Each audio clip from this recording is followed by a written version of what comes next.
Hi, I'm Natalie Cooper, and 8 months pregnant. I stood frozen in disbelief as my sister-in-law, Emily, loaded my baby shower gifts into her car. They were meant for me anyway, she said, clutching the custom-made blanket embroidered with my unborn son's name. Right, Mom? My mother-in-law, Susan, nodded without hesitation. Emily's been trying for years. She deserves this more than you do. I instinctively cradled my belly, trying to process the scene. The beautiful nursery I'd spent months preparing, sage green walls, hand-painted clouds, the heirloom rocking chair, was being stripped bare. All this while my husband David was conveniently out of town on a business trip. You can't do this, I managed, my voice trembling. These gifts were given to me for my baby. Look, I grabbed a card from one of the unopened presents, holding it up as proof. It has my name on it, Tom Natalie and baby Cooper. Emily barely glanced at it, her lips curling in a smirk. Oh please, everyone knows I've been trying to have a baby for years. They probably wrote your name out of pity. I mean, how long have you even been married to David? 18 months, Susan cut in, her tone sharp. And let's not forget how rushed that wedding was. Emily and Jason have been married 6 years. They've earned this. I felt my baby kick, as if sharing my outrage. Yesterday, this nursery had been perfect, a haven of love and anticipation. Now, it was a battlefield. The rocking chair stays, I said firmly, my voice steadying. It's from my grandmother. It has nothing to do with you. Emily paused, her hand already on the chair. Mom, tell her, it's perfect for my nursery. Your nursery? I snapped. You're not even pregnant. The room fell silent. Susan's face hardened as she stepped forward. How dare you? Do you know how cruel that sounds? Emily has been through so much, while she gestured dismissively at my belly. You probably trapped David with this pregnancy. My cheeks burned with anger and humiliation. This pregnancy wasn't a trap. It was a joy David and I had planned together. But Susan had never believed that. To her, I was the outsider, the interloper who had stolen her son. I'm calling David, I said, pulling out my phone. Susan and Emily exchanged a glance, and for the first time, doubt flickered in their eyes. David will understand, Susan said quickly, recovering her composure. He knows how much Emily wants a baby, and honestly, Natalie, you can afford to replace these things. You work, don't you? Emily doesn't have that luxury. I hit David's contact, putting the call on speaker. It rang once. Twice. The number you are trying to reach is currently unavailable. Of course, he was on a flight to Chicago. They had timed this perfectly. Emily resumed her looting, humming softly as she piled more gifts into her car. The diaper bag from David's aunt. The hand-knitted onesies from my best friend. The baby monitor system my coworkers had pulled together to buy. Stop, I cried, my voice cracking. Please stop. These aren't yours. Susan sighed like I was a child throwing a tantrum. Natalie, you need to understand what family means. Family is sacrifice. Emily is David's sister, his real family. And when she finally has a baby, that child will be David's real niece or nephew. Your baby, she paused, her gaze icy. Well, we'll see. Her words hit me like a punch to the stomach. Even now, 8 months pregnant with their grandchild, they didn't see me or my baby as family. I sank into the rocking chair, too overwhelmed to stand. Through blurred vision, I watched as they ransacked my nursery, taking not just gifts, but the love and hope they represented. To them, I wasn't family, and to them, my baby, their grandchild, wasn't either. As Emily and Susan carried the last box out, leaving the nursery eerily barren, something inside me snapped. Maybe it was pregnancy hormones, or maybe it was the months of their subtle manipulation finally boiling over. I pulled out my phone and opened the camera. What are you doing? Emily froze halfway down the driveway, clutching the custom baby blanket. Documenting theft, I said, my voice steady despite the storm raging inside me. Every single gift, every card with my name on it, every receipt, they're all recorded. Susan stormed back up the path, her face flushed with anger. Put that phone away this instant. How dare you accuse us of theft? We're family. Family doesn't steal from family, I replied, focusing the camera on her. And family definitely doesn't steal from an unborn baby. Emily's lower lip trembled, her go-to tactic when cornered. Mom, she's being so mean. After everything we've done for her. I let out a sharp, bitter laugh. Everything you've done? Like what? Criticizing my wedding? Undermining my pregnancy? Or maybe you mean guilt-tripping me every step of the way. Enough? Susan barked. David will hear about this disrespectful behavior. Augie will, I said, locking eyes with her. Every word, every detail, every video. Their expressions faltered for a split second before they turned and loaded the last box into Emily's car. I stood in the driveway, watching as they drove off with my baby's gifts. But I wasn't defeated. Not yet. I immediately called Lauren, my best friend and co-host of the baby shower. They did wait at. Lauren's outrage crackled through the speaker. I'm on my way, and I'm bringing backup. Within an hour, my living room was packed with allies. Lauren, my sister Kate, and 3 colleagues who had attended the shower. Together, we went to work. We cataloged the gift list, photos from the shower, cards, and receipts. Kate, a junior lawyer, was meticulous. This isn't just petty behavior, Kate declared, her voice steely.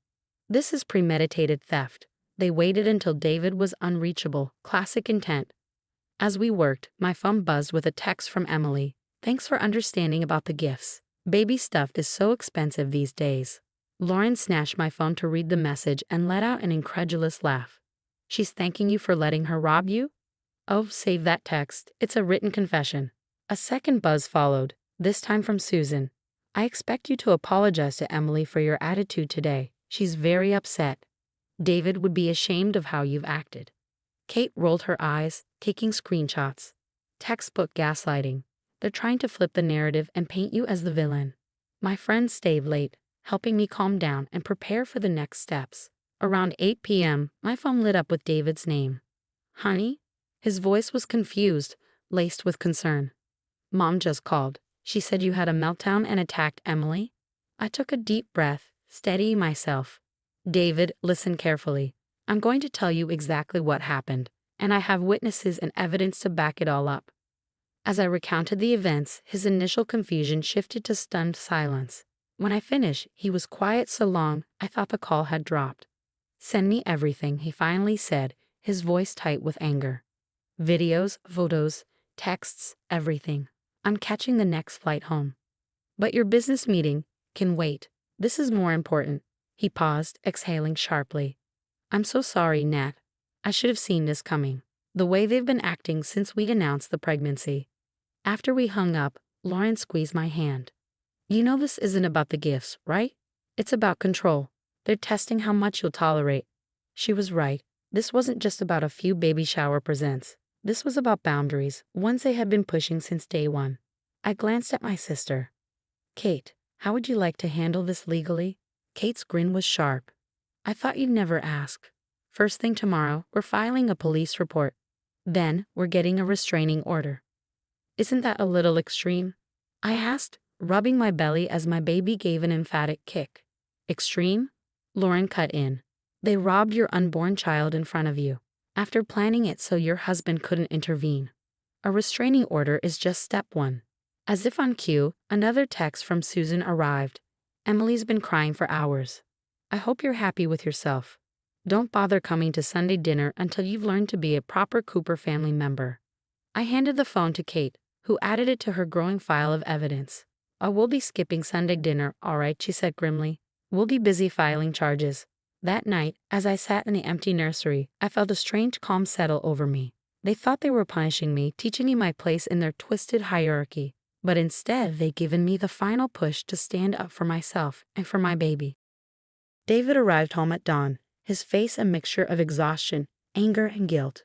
He didn't even pause to set down his bags before heading straight to the nursery. The sight of it, stripped bare, seemed to harden his resolve. Without a word, he pulled out his phone and called his mother. Return everything. Now, he said, his voice sharper and colder than I'd ever heard. I mean it, Mom. Every single gift. Back in this house by noon, or I'm going to the police. Susan's response crackled through the speaker. David, sweetheart, you don't understand. Emily needs help. David cut her off. And you need to stop enabling her behavior. Those gifts were for my child, your grandchild. Or have you conveniently forgotten that? By 8 a.m., Susan and Emily arrived with several boxes. David met them in the driveway while I watched from the living room window, Kate standing beside me, notepad in hand. The boxes were hastily packed, some half opened, and the custom baby blanket was conspicuously missing. David's expression darkened as he surveyed the scene. "Where's the rest?" he asked, his voice low but firm. "This is everything," Emily insisted, though her eyes darted nervously to the ground. "Really?" David held up his phone. "Because Lauren sent me the full gift list, complete with photos. Should we go through it item by item?" Susan stepped forward, her voice full of forced calm. "David, let's not blow this out of proportion. We're family. Surely we can work this out." "We are working this out," David replied, his tone cutting through her deflection. "Right now, we're discussing how you and Emily robbed my pregnant wife while I was away. We're discussing how you've treated Natalie like an outsider since the day we got married. And we're discussing how all of it stops today." Emily burst into tears, her trademark response when things didn't go her way. "It's not fair," she sobbed. "I've been trying for so long, and she doesn't deserve." "Enough." David's voice boomed, silencing everyone. "Emily, your struggles don't give you the right to steal. And Mom, your favoritism doesn't give you the right to bully my wife. Now, where is the blanket?" The truth came out an hour later when Emily's husband, Jason, arrived at our doorstep with the missing blanket in hand. He looked embarrassed and apologetic as he handed it over. "I didn't know," he admitted, avoiding eye contact. "Emily told me you gave her the gifts because you didn't need them. I'm so sorry. She's been lying about a lot of things, hasn't she? It was the first crack in the facade, but it wouldn't be the last." Over the next few days, Kate helped us file a police report, though we ultimately decided not to press charges on one condition. David demanded that Susan and Emily attend family counseling if they wanted any future relationship with us or our child. "But we don't need counseling," Susan protested during a tense family meeting. "We were just trying to help Emily." "Help her by stealing from a pregnant woman?" David snapped. "By planning it when I wasn't here to stop you? By trying to manipulate Natalie into thinking she was the problem? That's not help, it's abuse." The real breakthrough came a week later during the first counseling session. Emily admitted what we had suspected all along. She and Jason had never been trying for a baby. "I just couldn't stand it," she sobbed. "Natalie gets everything so easily, the perfect wedding, the perfect pregnancy. Mom always said I was supposed to have those things first." Susan sat in stunned silence as her carefully crafted narrative crumbled. The therapist didn't let her off the hook, gently but firmly guiding her to see how her favoritism had fueled Emily's insecurities and damaged her relationships with David and her unborn grandchild. 3 months later, I gave birth to a healthy baby boy. The nursery was fully restored, but with one new addition: security cameras. Susan and Emily were allowed to visit, but only after completing their counseling sessions and offering genuine apologies. Emily's first visit was tentative. She sat on the edge of the couch, watching the baby sleep in his crib. "I understand if you can't forgive me," she said quietly. "What I did was unforgivable." "It was," I agreed, my voice steady. "But this little guy deserves to know his aunt. The real you, not the person your mother wanted you to be." Susan's transformation took longer, but when she finally saw her grandson, something seemed to shift. She stood over his crib, tears rolling down her cheeks. "He has David's eyes," she whispered. "I almost missed this because of my own stubbornness." Today, things aren't perfect, but they're better. Emily continues her counseling, slowly unraveling the jealousy and resentment that had consumed her. Susan is learning how to be a grandmother instead of a puppet master. And David? He's more protective than ever, ensuring our little family is shielded from toxicity. As for me, I've learned that the greatest act of love isn't always forgiveness. It's setting firm boundaries and demanding respect. My son will grow up knowing that while family is important, self-respect is essential. Looking back, I realized the empty nursery was a turning point. What once represented their cruelty now stands as a symbol of strength, filled with love, protected by boundaries, and surrounded by people who understand that true family lifts you up instead of tearing you down.